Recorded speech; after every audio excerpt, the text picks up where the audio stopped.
Dylan Thomas, a Welsh writer, with his poem, Do Not Go Gentle into the Good Night, up for discussion today. I thought I was Welsh for the longest time. I'm actually Scottish. Did you know that? You are handsome no matter what, my friend. Now, while his name is Dylan, some people out there might be like, it's pronounced Dylan in Welsh. Actually, he would correct people that he preferred Dylan pronunciation even in interviews. Is the accent? That's just how they roll. Roll. I get that. Drollen. All right, but he is quite famous. Author or writers even as famous as Bob Dylan kind of took his name. His real name was Zimmerman. And who could forget Independence Day, right? That's all I could think about the whole time that I was reading this poem. We will not go quietly into the night. We will rise up. I'm not going to lie. I shed a tear during that scene. Bill Pullman was the man. Oh, yeah. Who didn't, man? That's probably one of the most cinematic, emotional, evoking thing that he's just going to save the world with this one speech. It's so good. Let's go through this. Do not go gentle into that good night. Old age should burn and rave at close of day. Rage, rage against the dying of the light. Though wise men at their end know dark is right, because their words had forked no lightning, they do not go gentle into that good night. Good men, the last wave by, crying how bright their frail deeds might have danced in a green bay. Rage, rage against the dying of the light. Wild men who caught and sang the sun in flight, and learned too late they grieved it on its way. Do not go gentle into that good night. Grave men near death who see the blinding sight. Blind eyes could blaze like meteors and be gay. Rage, rage against the dying of the light. And you, my father, there on the sad height, curse bless me now with your fierce tears, I pray. Do not go gentle into that good night. Rage, rage against the dying of the light. I tried really hard, but I feel like I'd need a second pass. I was trying to like keep the iambic pentameter, but I really screwed that one up. But I tried. Well, just go to YouTube after you're done watching our video and liking it, and just look up Dylan Thomas doing it, and he'll read it to you. He probably did it better. All right, so something worth noting is, if you did know, Dylan Thomas by the 1940s had just, of course, survived World War II, and we're living in this small little area, and he held a steady income job of writing and recording a series of broadcasts for the BBC. And he did this for several years, like from 45 to 48, and just made hundreds of broadcasts, right? So lots of writing, lots of orating. He's kind of a genius and developed his ear. But as a result of all this practice, allegedly, that's why he became such a strong poet, because he had an ear and put in the hours to be able to create and hear very pleasing sounds, and his ability to construct these lines are obviously pretty masterful. Yeah, this is probably one of the best examples of using that rhyming and using that rhythm and using the ability to take words that are so similar and get a message across. It flows naturally. It feels good, and it has a good message, and just the sense of the rage, it fills you with emotion on top of all of that. It is a masterpiece. And I remember reading this in high school, and even my wife was like, oh yeah, I read that poem in high school. So it's one of those that's used widely as a teachable moment. Yeah, I was reading online that someone said that this is read. I don't think there's a way to actually get this statistically. My guess is just some number they made up, but they said it's read at 2 out of every 3 funerals. Again, I don't know if that's actually true, but I believe that, this, and obviously, a couple of there's some well-known ones, but let's put it this way. There's a certain universality to this poem, right? Agreed. I don't think when you read certain things that might have a heavy, worldview built into it in terms of the afterlife, of what you expect, in terms of, I went to my grandma's funeral here recently, and she was devoutly Catholic. We're in the church, and there's lots of talk about, going into the afterlife, meeting Jesus, reaching heaven, that sort of thing. Which, if you're a materialist and you don't believe in those sorts of things, it can be somewhat jarring, and you're like, okay, hey, this isn't for me, but I understand that's what's her. I hope, if it's true, that's what, she achieved.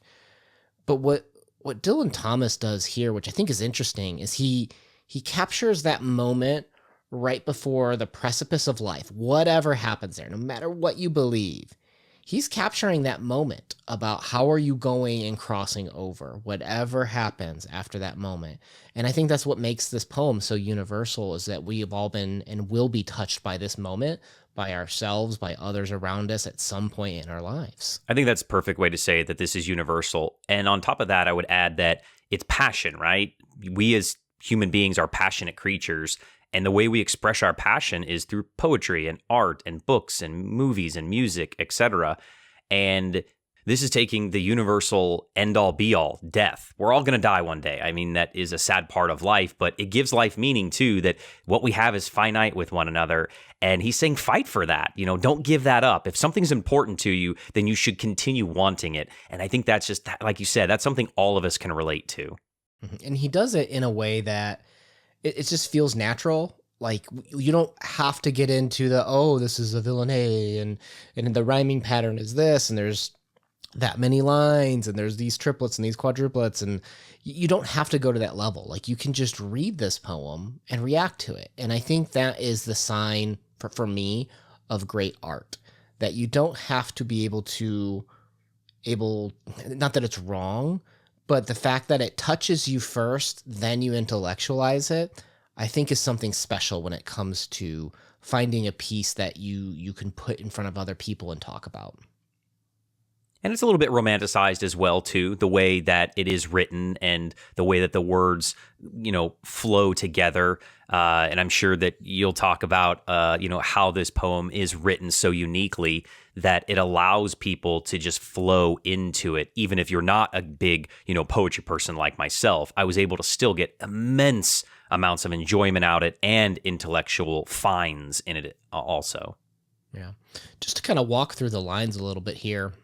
We go through a lot of different type of men, right? It starts out with the old age should burn and rave, right? So already we're at the precipice of death, and we're saying fight, kick, push back, grab this moment for whatever that means to you. And everyone's going to face that moment at some point, whether it be vicariously through someone you know and love, or whether it be yourself. You're all going to face that moment where you have to fight back. But then he goes on and explains a couple different types of men, right? Like the wise man, right? They know it's coming, and their words might not have changed, aka fork, no lightning. But do they give up? If they didn't cause the change in the world, does that mean your life was meaningless? Yes, it does. No, I'm just kidding. No, I think that the poem presents you with options, right? Your life is forked when you're presented with death. You can give up and succumb to it, or you can fight and move on.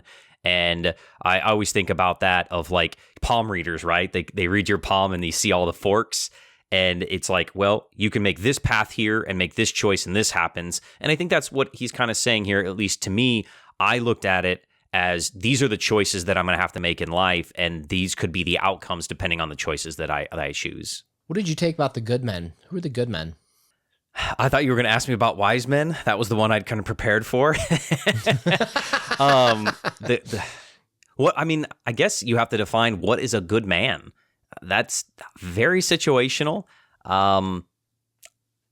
Coming off of World War II, time period America 1950s, probably means something a lot different to Thomas than it does me as, a middle-aged man in 2023. But I guess somebody that's standing up for his own personal virtues, somebody that's standing up for what is, quote, right, although that's very subjective. So I think this one is going to be what you think a good man is, and it's going to be very different for all of us. Yeah. I wonder when I see like the green waves ending here, and obviously there were some waves in the previous line kind of continuing some of those visuals, the way they wash over you, pun intended. I wonder if the green can be applied to the good men of the war, right? This was written just post World War II, right? Those that were fighting for the deeds that they thought were right. This could honor them in certain views of that line. All right, so traditionally, America and its allies wore green.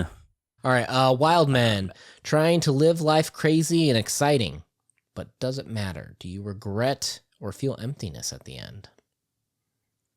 Now, this is, I think, the shout out to the young men, wild men, young men. When you're young, you live a little bit more frivolously, right? Because you think you're invincible. At least I know that I did. And I think that this is when you are into your later years, you might reflect back upon those things and maybe have a little bit of regret of saying, oh, maybe if I'd made different choices, I could have had a different outcome, or maybe I wouldn't be where I am now.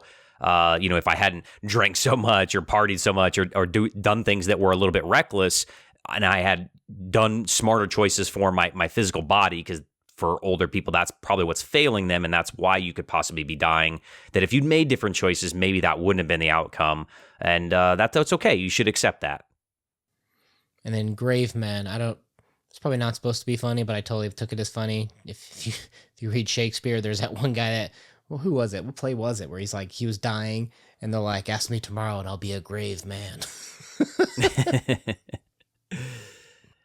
I think this is the men that have come and lost before us have taught us lessons. And he's saying, it's going to happen to everybody. Again, just that kind of that finality that this is okay. And you can get to the point of acceptance, and that's a good thing. And then last but not least, we address the father up on the heights. What did you think about that line?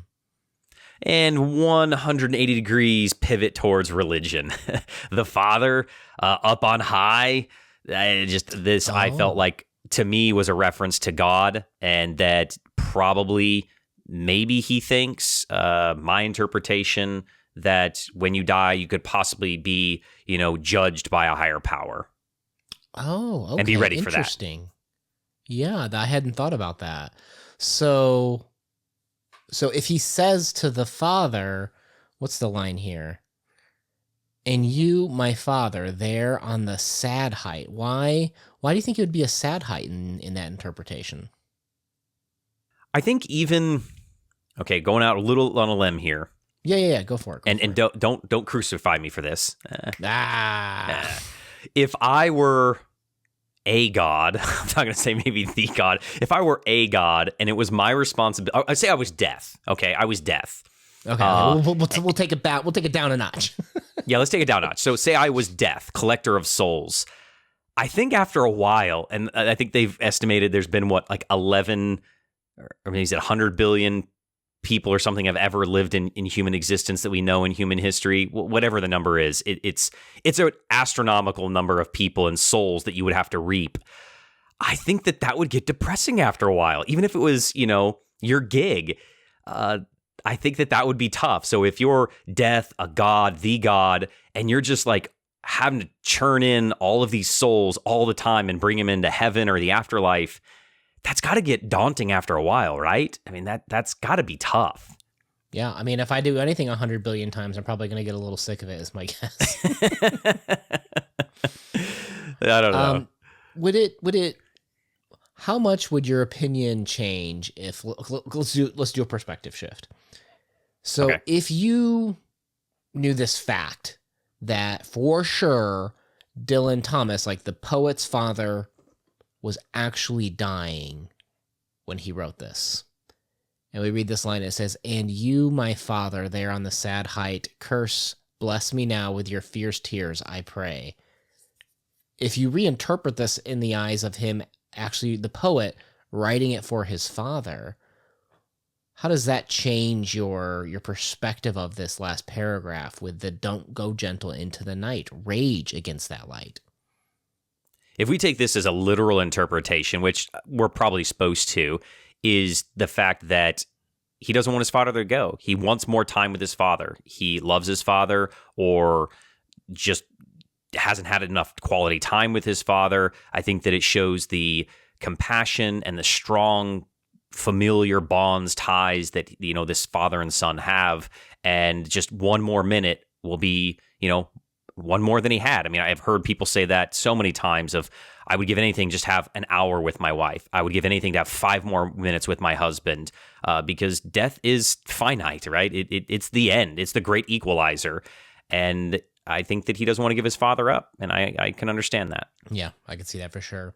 Well, let us know what your thoughts and interpretations of this poem are. If you enjoyed this talk and don't know what to add, just leaving an icon such as even maybe death. Definitely put a death symbol down below. All right, guys, we'll leave a playlist down below of other poetry discussions and talks that we've had. What other things would you love to see us cover? Let us know in the comments down below. My name has been Una. Peace. Peace.